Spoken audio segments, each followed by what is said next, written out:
but I'm going to plow ahead and say, dare I say it, I think our relationship, our long-running connection and relationship with our guest, Greg Wyshynski, has entered a new area.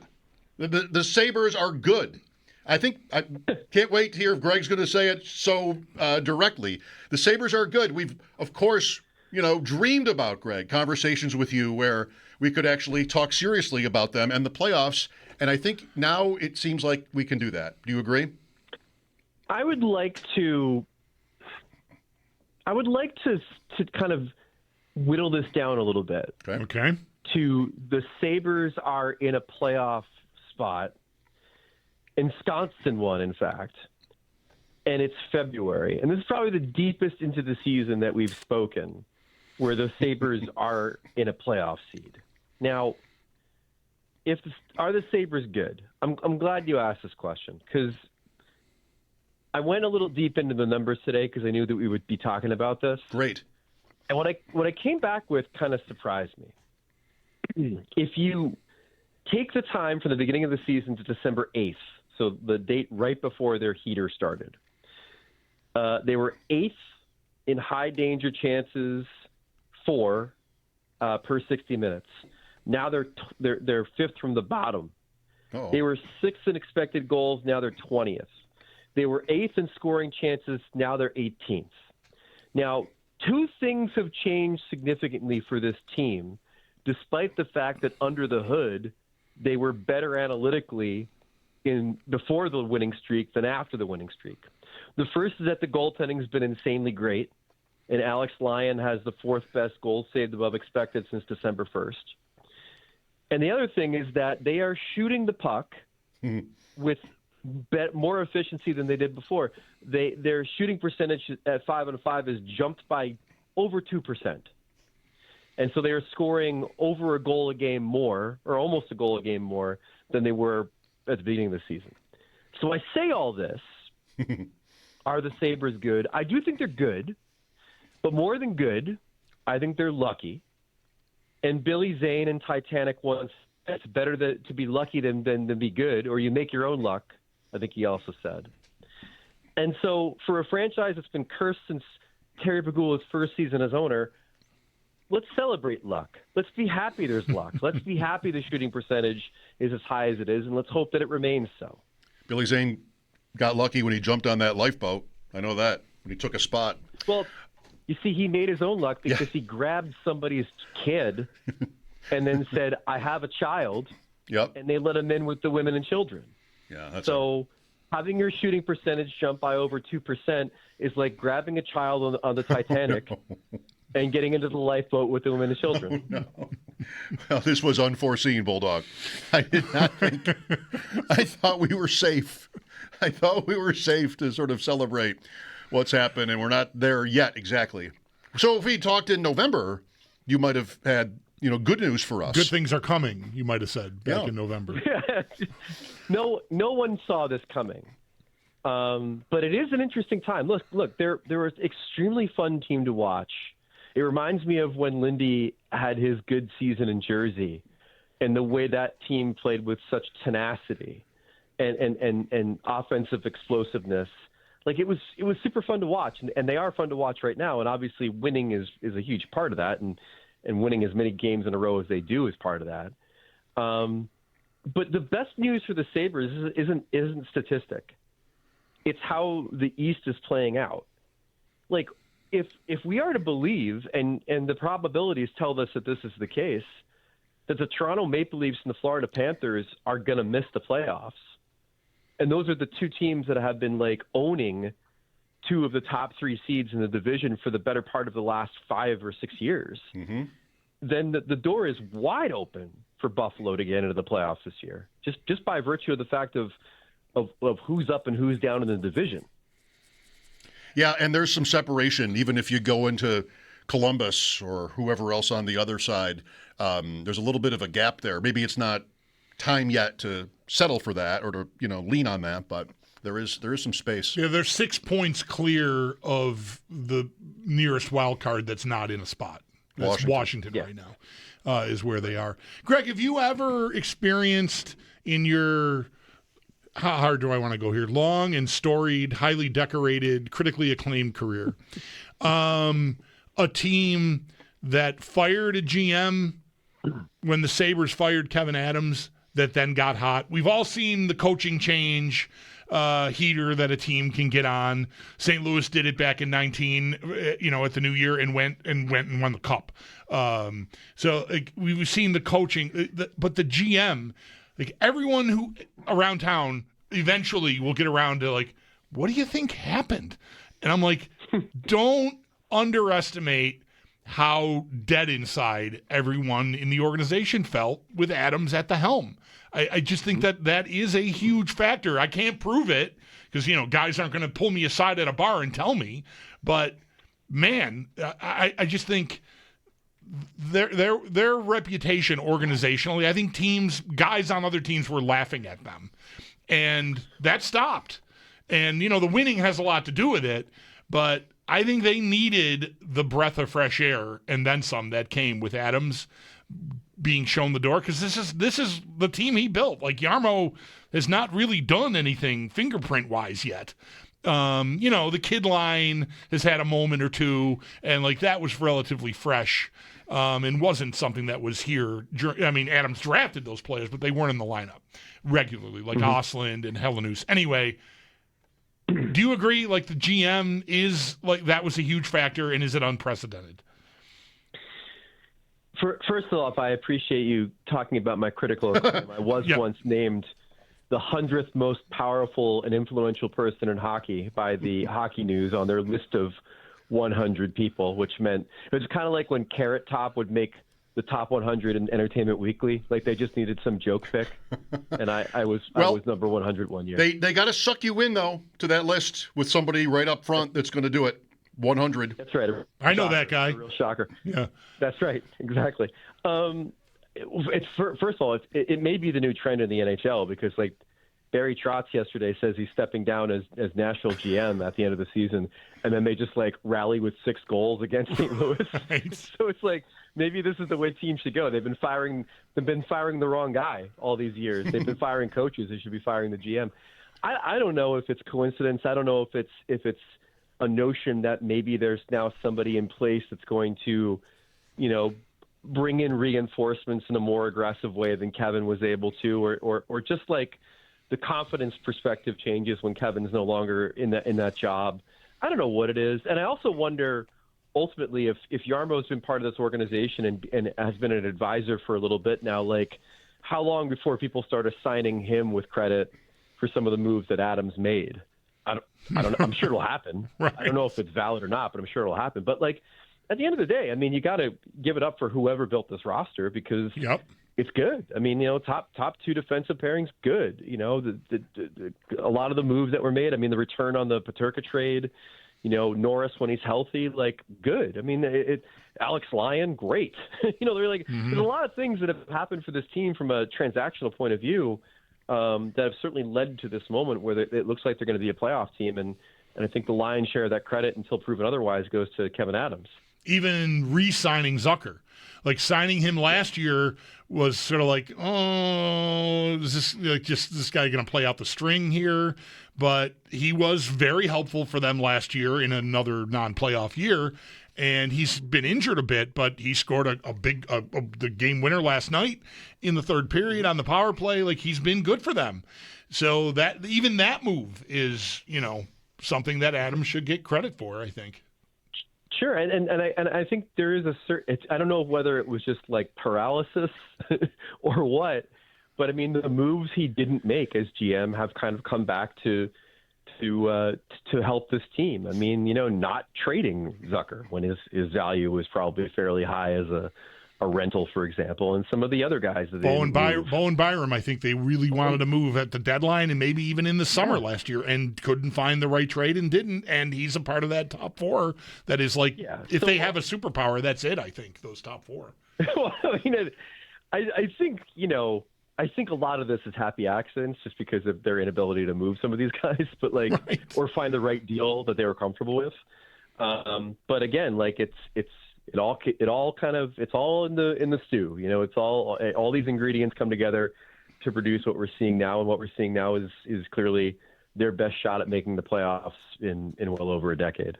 I think paralysis is a fair way to describe it. I mean, there's we have this with the Bills now, Greg, like GMs talking about what they would like to be able to do, but can't figure out how to do. And, whether that's palm trees or whether that's, I wanted to offer a different year draft pick than they wanted for, like, okay, there's only so much that really does for you, I think. And there's, if this isn't just too narrative-y, it's definitely not analytics. Having those guys, the card they did play was they want to be here.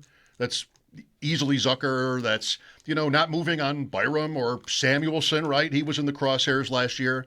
Mm-hmm. And, maybe you have a team building exercise at work that is a team maybe ready to pounce when it gets that breath of life, if you will, from the GM change. So it's working. And then and even before that, like Tuck is a guy that wanted to be here, and that was part of the narrative around his acquisition. At a time when, like you said, finding guys that wanted to buy in and be here was in short order. So, yeah, that's a big part of it. Of course, like it's going to be funny when they're good for a good stretch of time, and the fans all come back, and we're seeing people in LaFontaine jerseys jumping through flaming tables and stuff. Like, it's going to be funny to revisit the conversations about like who wants to be here and who doesn't want to be here, because like ultimately a lot of these guys just want to be in a place where hockey matters and where the fans are engaged and where it's fun to play, and Buffalo's always had that potential. It's just a matter of being good, and if they're good for a few years, and then we're going to see that whole thing revived. With Greg Wyshynski of ESPN, Mike Schopp and the Bulldog here. Well, I'm going to think a lot about how this conversation started, and maybe I pay some attention to the numbers. If it goes the other way and they start to lose, but they're actually, if we're down to judges, they'd get the nod, but on the scoreboard, they don't. If it turns like that, I'll just be watching my family drive off with all my stuff. But the process, honey, the process. Just taking the kids. Everything's going out the door. Yeah, but I was right. They had a chance. Yeah, they had a chance for a TKO in the 12th, but they couldn't put it together, and now it goes to the scorecards. I'm not trying to be Debbie Downer here. I'm just saying that I did not know why they were good. And so I dove into the numbers, and I was really surprised to find what I found. And so I'm not saying it's a house of cards. Hell, I mean, some of these metrics could turn around themselves before the end of the season. Like, there's no reason that we should believe the shooting percentage is unsustainable, but also all of these other things are sustainable. It's just kind of startling that they've been on. They're the second best team in the league over the last 2 months. And a lot of the things that they've, thrived at offensively, they did better before that streak. It's kind of, I mean, hockey doesn't make sense sometimes, but in this case, it was just sort of inexplicable to me. Yeah. So it's a good thing they got as hot as they did when they did, Greg, because I don't think it holds true now because, another week has gone by. But during a national game, I think just last week, I saw on TNT that the 5 best records in the entire league from 2 days before Christmas, so December 23rd, were the top 5 teams in the Atlantic Division. Tampa, Detroit, Montreal, Buffalo, Boston had the 5 best. So they'd be down living with Toronto and Florida if they hadn't been as hot as they were, because the top end of the division just went insane. Yeah. Well, the whole conference is insane. Like, I mean, I think at one point, I don't know if it still holds, but at one point, everybody except for the Rangers was over 500, and that's what makes it so intriguing. A team like Florida, who like Barkov's back and skating for him. When does he come back? And if he comes back after the Olympic, now they're healthy and maybe they can make a run. Except for the fact that the teams ahead of them have to start losing, and no one is. Like, you look at the Islanders, for example, a team that I think many believe could be a little wobbly as far as their playoff chances. But when you have Ilya Sorokin as your goaltender, like, there's a floor. Like, you're not gonna bottom out because you've got one of the best goalies in the league. So it just becomes, like you said, it's a good thing they went on the heater when they did. And then you look over your shoulder at some of these other teams, and you wonder exactly when they start selling, because really challenging season to try to rally in this conference. Appreciate the point you made about the fan base and the potential for hockey here. Were you maybe even at Yahoo the last time the Sabres were in the playoffs? It's 15 years ago. So I'm not sure of that. Bulldogs already referenced the storied career point. I was running Puck Daddy last time they made the playoffs. I moved to ESPN in 2017, and I'll always remember that date because my first gig for them was covering the first game in Vegas.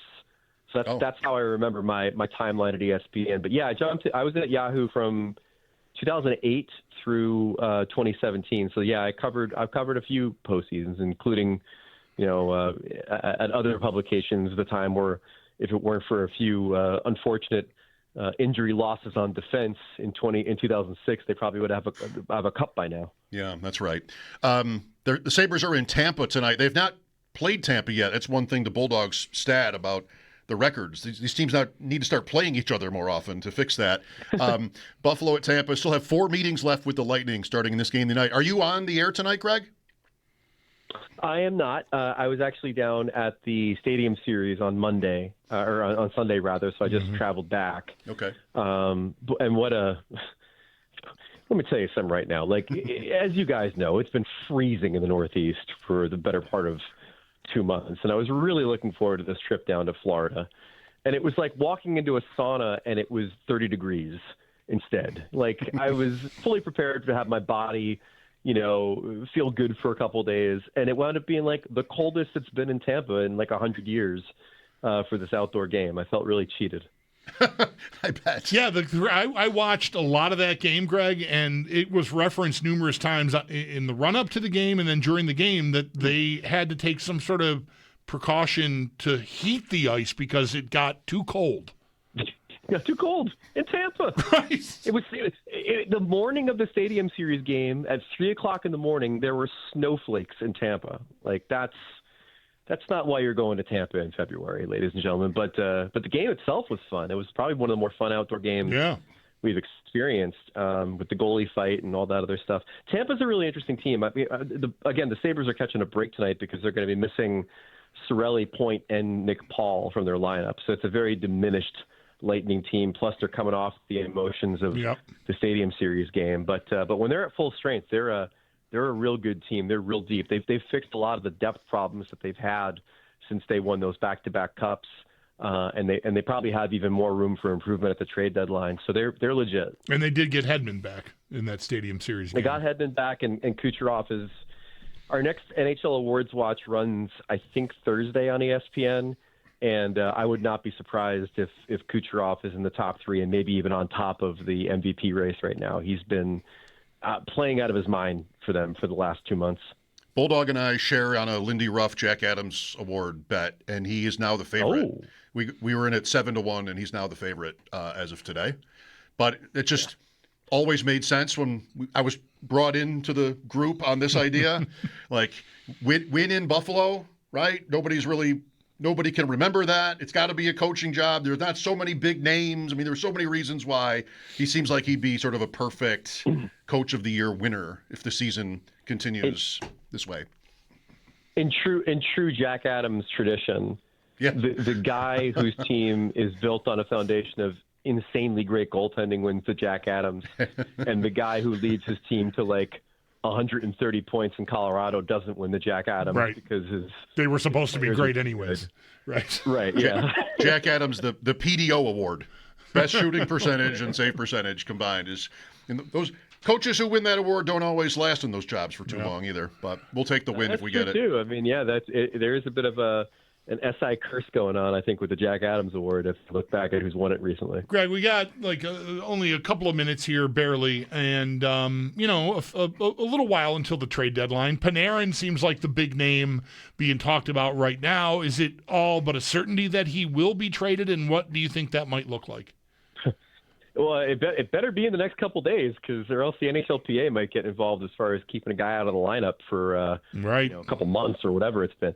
He's going to be traded. I know that he would prefer to play in certain places, the Floridian teams, maybe Dallas, maybe LA. For a while, him and his representation have been looking for a contract extension to be part of this deal. There might be some wobbling on that now where he might consider maybe being a rental instead. If that's the case, then that could really open up the market to other teams.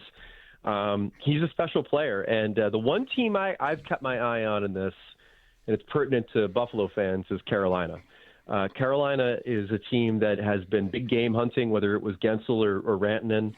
They're a team that I think knows, even though they're better offensively this year, that they need one more big offensive piece. And I know they've liked him a lot in the past. If he decides to be more of a rental, because I'm not sure if he's going to sign in Raleigh long term, I think Carolina could be really aggressive in trying to get him. Excited for the Olympics?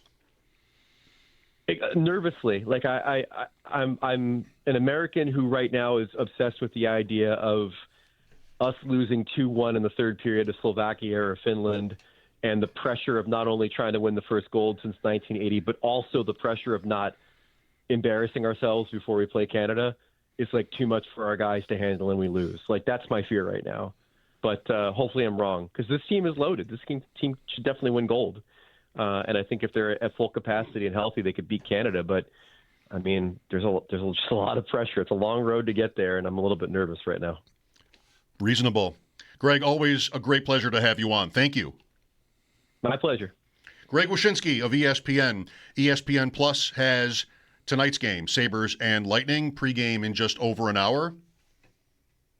Oh, okay. Right. You know? And he said, I'm not Debbie Downer here, I'm just telling you. That's been out. That's been out. I've been sort of blowing past that.